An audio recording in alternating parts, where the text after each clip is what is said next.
Okay, welcome back to this lecture of laminar and turbulent flow. We have left the last lecture before introducing the topic of shear stresses in turbulent flow. So, we are going to continue with this particular topic. So, shear stress in turbulent flow.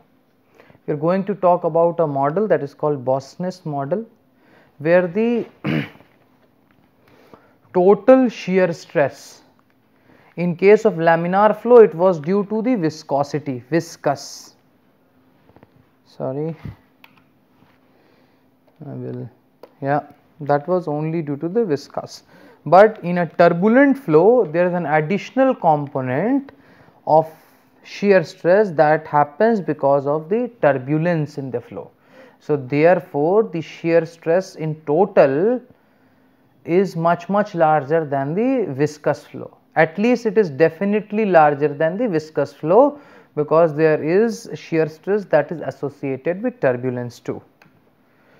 So, Bosnes says as T viscous is mu du dr for laminar flow, therefore, the shear stress due to the turbulence component is eta du by dy.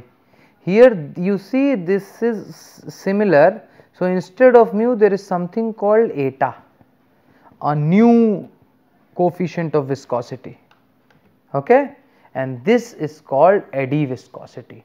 So, we are not going to the derivation right now. At some point we can see these derivations when the appropriate chapter comes, but now you have to take that the shear stress due to turbulence is eddy viscosity du by dy, very similar to the shear stress in the laminar flow. The coefficient is therefore different, okay. And if we want to write a kinematic eddy viscosity, then we write it by epsilon, for example.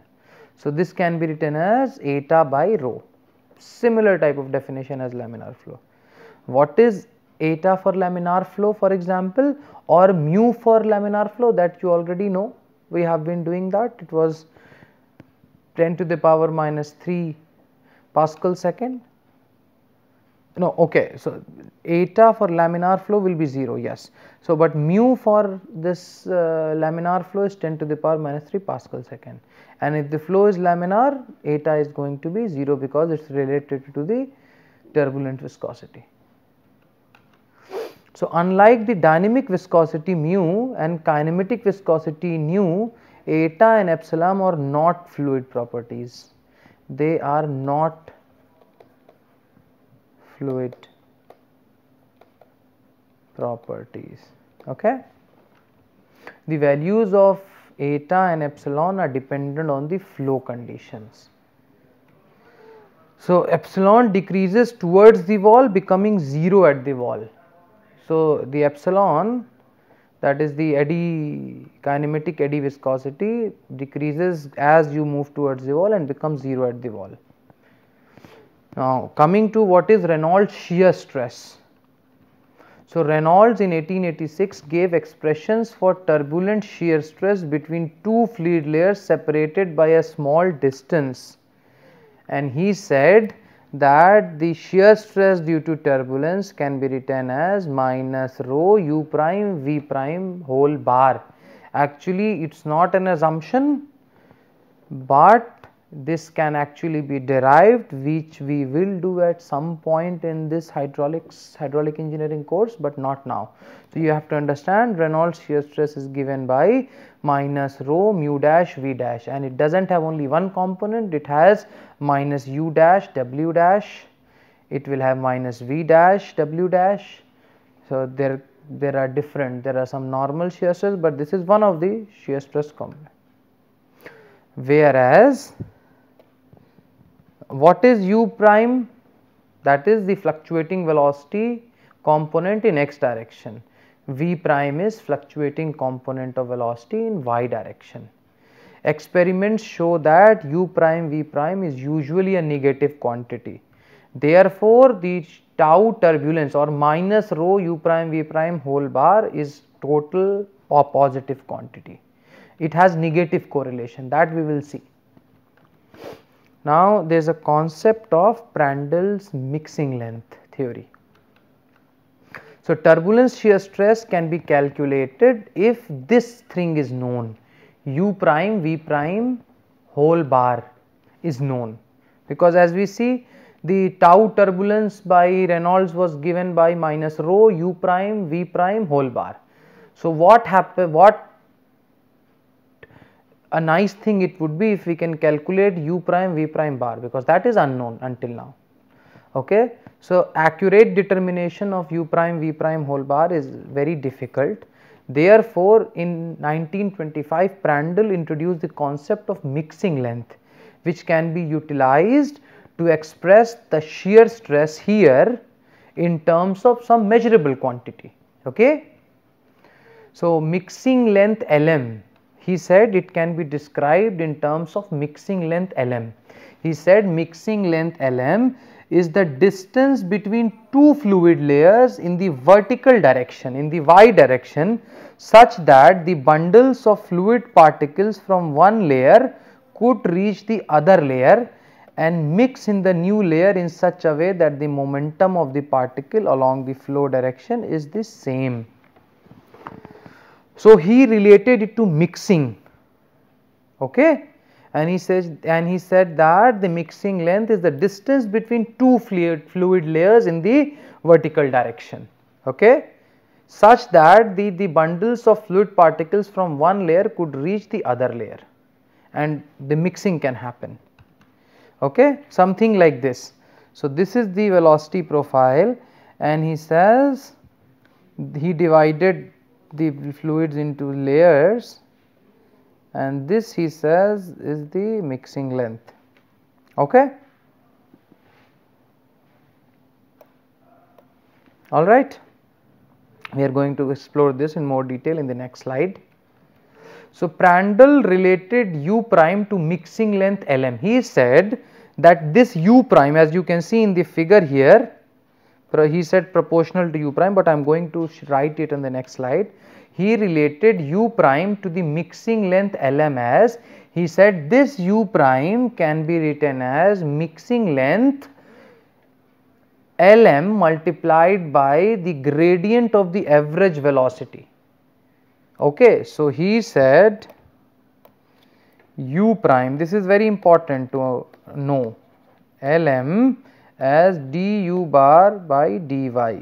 This is what his assumption was, where v prime is also of the same order of magnitude as u bar, and similarly this can also be written as v prime is equal to Lm du bar by dy, similar type of equation, okay.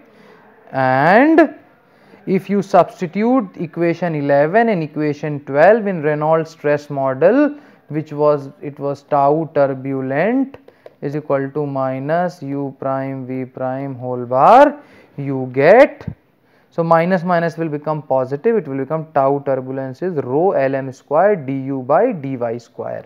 You can just substitute and see, Lm du bar by dy multiplied by Lm du by dy bar, okay, is the same thing. So it becomes rho Lm square du bar by dy. This is equation 13. So this is one of the, this is the mixing length theory of the Prandtl.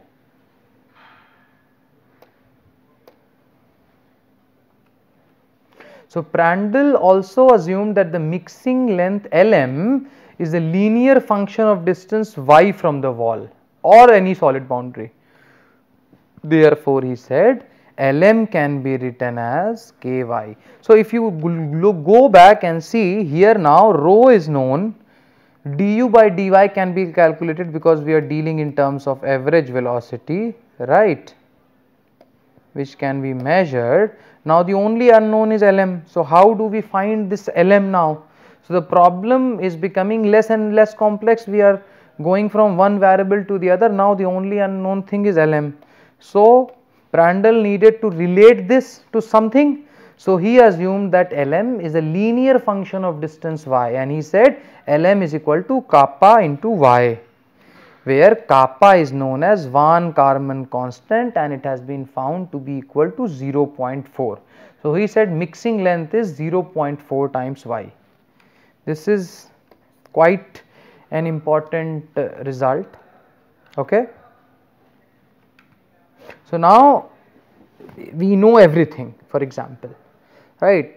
Shear stress in turbulent flow was related in terms of u prime v prime, which was made by Prandtl, as u prime and v prime are of the same order of magnitude and is equal to which was proportional to du dy lm, right, and lm is equal to kappa into y. So, now we will see the turbulent flow in pipes now.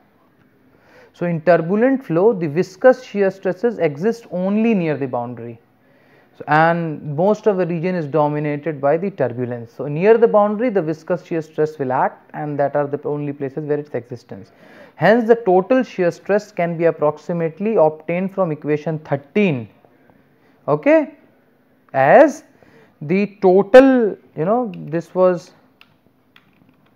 so this was equation 13, correct. So, we call this now equation 15, but because most of the shear stress in turbulent flow is due to the turbulent shear stress, so we can neglect the viscous shear stress. We say tau is equal to rho lm square du by dy whole square, where u is the time averaged velocity. The over bar on u has been dropped for just for simplicity. Okay, so if we use equation 14 in equation 15, what was equation 14? Lm was kappa into y. This was what we said in equation number 14. Okay. So, we can simply write rho k kappa y whole square into du by dy whole square, correct, or we can simply write du by dy is 1 by kappa y divided by tau by rho, and this is equation number 16. Very simple. So, for small values of y it can be assumed. So, if the y is very small, we can assume that tau is equal to tau naught, where tau naught is the shear stress at the pipe wall and can be assumed to be a constant. So, at the wall the shear stress is assumed to be constant and equal to tau naught. Okay. And therefore, what we can say, if we substitute tau is equal to tau naught in equation 16, we can obtain du by dy is equal to 1 by kappa y in the root T naught by rho, or du by dy, this quantity actually tau naught can be written as rho. So, but the catch here is, what is the catch? We have considered less small value of y, correct. So, du by dy can be written as 1 by kappa y and under root tau by rho is rho u star. So, it becomes 1 by kappa y u star, and this u star under root tau naught by rho is the shear velocity, and this has the dimension of velocity. And if you integrate the equation number 17, so what we can get is simple integration, it will get u star by kappa, y will be ln y plus a constant c. This is very simple integration from here to here, you can attempt it. Okay. Then using the boundary conditions, what are the boundary conditions? So, u at y is equal to r, where r is the radius of the pipe. Okay. We will get u is equal to u max. Alright, that is what we have seen. At the center line of the pipe, the velocity is going to be the maximum. Okay. So, if we use this boundary condition, u at y is equal to r is u max, we can get u is equal to we put u max here, okay, y will be r, and therefore we can obtain C. Okay, C will be u max minus u star by k ln kappa ln r, and if we substitute this as C, then we can get equation u is equal to u max plus u star by kappa ln y minus ln r, or u is equal to u max plus u star by kappa ln y by r. Okay, or if when we substitute kappa is 0.4, we can get u is equal to u max plus 2.5 u star ln y by r, and this is equation number 20. This is just simple manipulation, and as you can see, we have derived a logarithmic velocity profile starting with the Prandtl mixing length theory for turbulent fluid flow. Okay. So laminar flow was something like this, okay, a parabolic profile. Here a profile is little different, u is u maximum plus a logarithmic profile. So it looks like something like this. Okay. Now the equation 20, this equation 20 can be expressed as u max. So what we do is we bring u on the other side. Okay. So we bring u on this side and we take this whole side component this side. Then what we result is u max minus u, because u max will always be larger than u, is equal to 2.5 u star ln r by y. Y will always be less than r. Or we bring u frictional velocity down, then we get u max, you bring it down here by dividing, then you get u max minus u by u star is equal to 2.5 ln r by y, and so this is ln, correct. So we can put it in form of log. This is simple manipulation. We can get u max minus u by u star is equal to 5.75 log to the base 10 r by y. Okay. U max minus u is called the velocity defect or velocity defect law. Okay, this is velocity defect law. This is just simple, manipulation of these terms here. Okay. So now we are going to solve one of the problems, problem number 7. And what it says is the velocity of water. So what we have learned in this particular lecture is about the turbulent flow, and this problem 7 will help you in solving any problem that is based on this particular concept. So it says the velocities of water through a pipe of diameter 10 centimeter are 4 meters per second and 3.5 meters per second at the center of the pipe and 2 centimeters from the pipe center, okay, respectively. Considering turbulent flow in pipe, determine the shear stress at the wall. So we need to determine tau naught. Okay. So let us see how are we going to solve this problem. We are going to have a white screen first. As always, what we do, we solve, we write given diameter is given as 10 centimeter. Try to always write down in SI units. Okay, so we write 0.1 meter. So diameter is 10, so radius is going to be 0.05 meter. Okay, u max is given as 4 meters per second, that is at y is equal to r, correct. And this is also given u at r is equal to 2 centimeter is given 3.5 meters per second, that is y is equal to r minus r. So y is going to be 5 minus 2 is equal to 3 centimeter. Alright. So u at y is equal to 3 is equal to 3.5 meters per second. So, all right. So now u max, we are using the minus u by u star was 5.75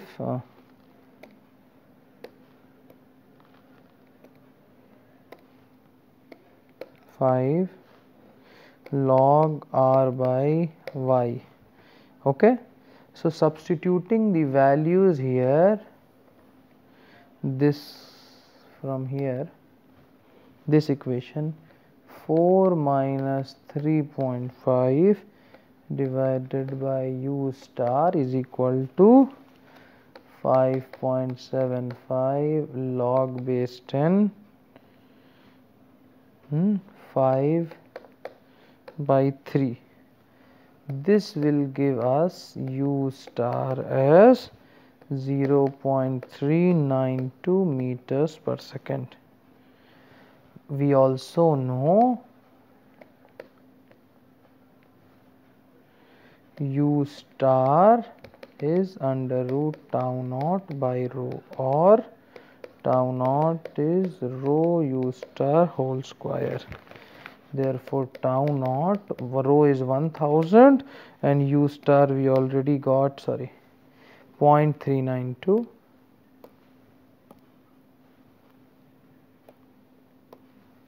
.392 whole square. So tau naught is coming out to be 153.6 Newton per meter square. This is the solution to the question that we have at hand.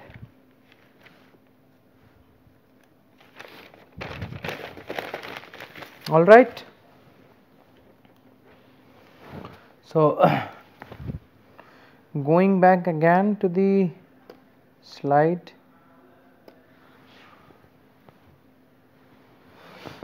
So what we got was approximately 153 Newton per meter square, the shear stress at the wall. Okay. So now the turbulent velocity profile is much fuller compared to the parabolic profile of laminar flow case. Okay, so actually this is the flow, this is the true picture. This is the laminar flow that we have seen before, but below is, this is the V average, and the velocity fluctuates or deviates from these depending upon the flow condition. So this is the V average line.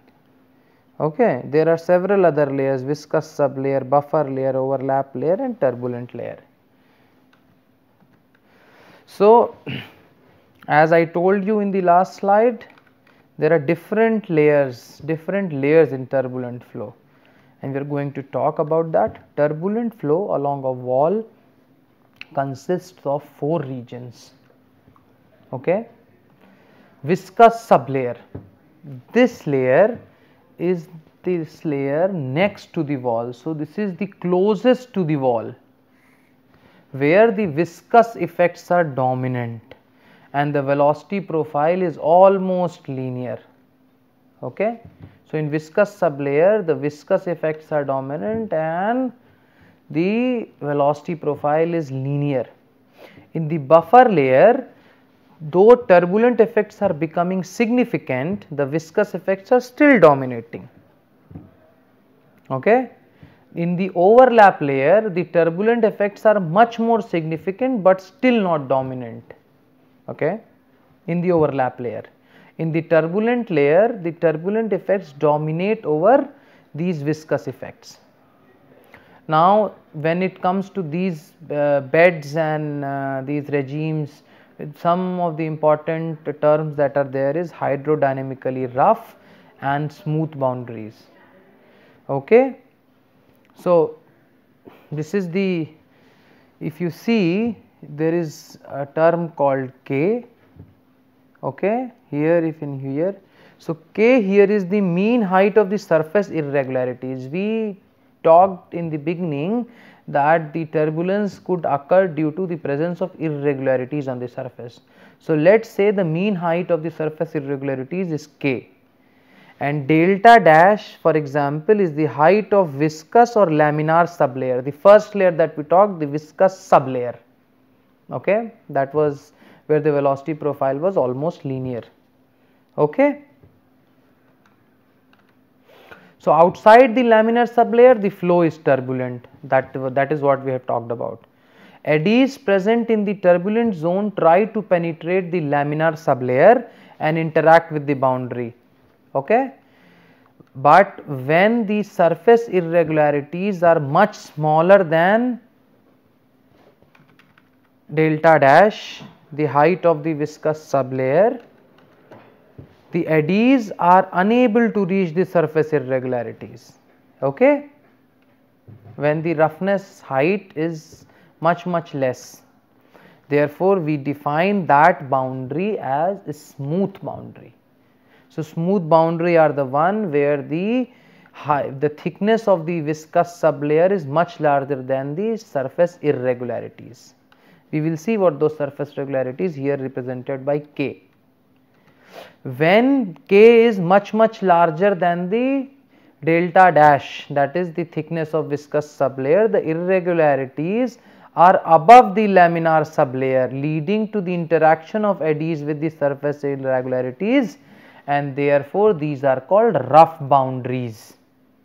From Nicoratz's roughness, K by delta dash, if it is less than 0.25. So, these values which you are going to talk about has been derived from experiments by Nicoratz.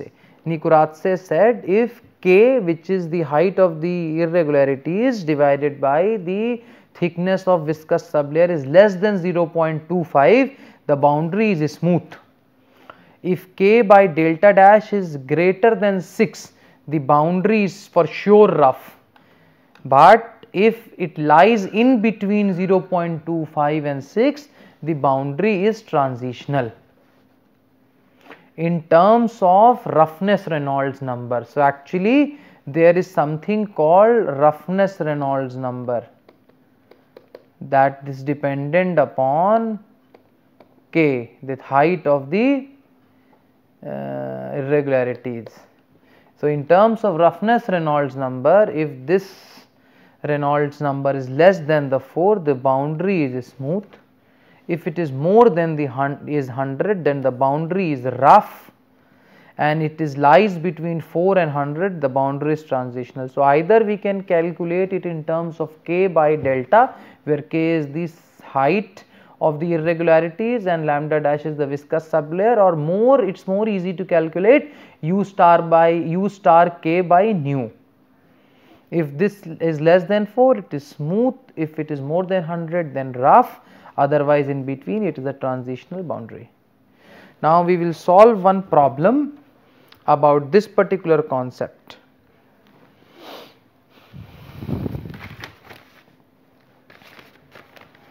So the question is, a pipeline carrying water has average height of irregularities projecting from the surface of the boundary of the pipe as 0.15 millimeter.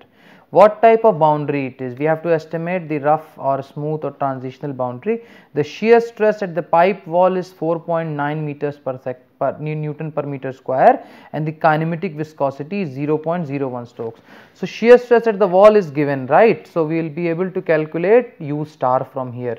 But okay, better that we go and start doing the problems as we have been doing. So, we have to write the things that it has been given to us. K is given as 0.15 millimeter. It is always a good habit to write it into SI unit, into 10 to the power minus 3 meter. Tau naught is actually given here, 4.9 Newton per meter square. Okay, and nu is also given, 0.01 into 10 to the power minus 4 meter square per second. Therefore, we can simply calculate U star as under root tau naught by rho, as I told you, and this will come out to be under root 4.9 by 1000. So, it will come out to be 0.07 meters per second. Very simple. So, best is to calculate the roughness Reynolds number Re star, and that is given as U star K by nu. So Re star is, U star is 0.07, K is 0.15 into 10 to the power minus 3, and nu is 0.01 into 10 to the power minus 4, and that comes to be 10.5.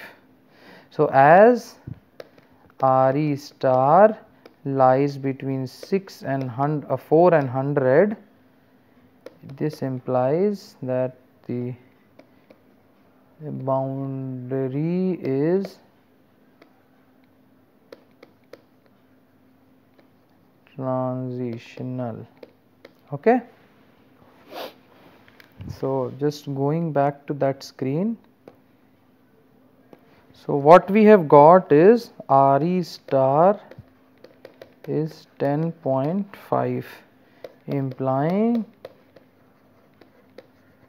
transitional boundary. Okay. So this is the place where we will end this lecture of ours today, and resume in the next lecture, and we'll talk about turbulent flow in smooth pipes. So I will see you in the next lecture. Thank you.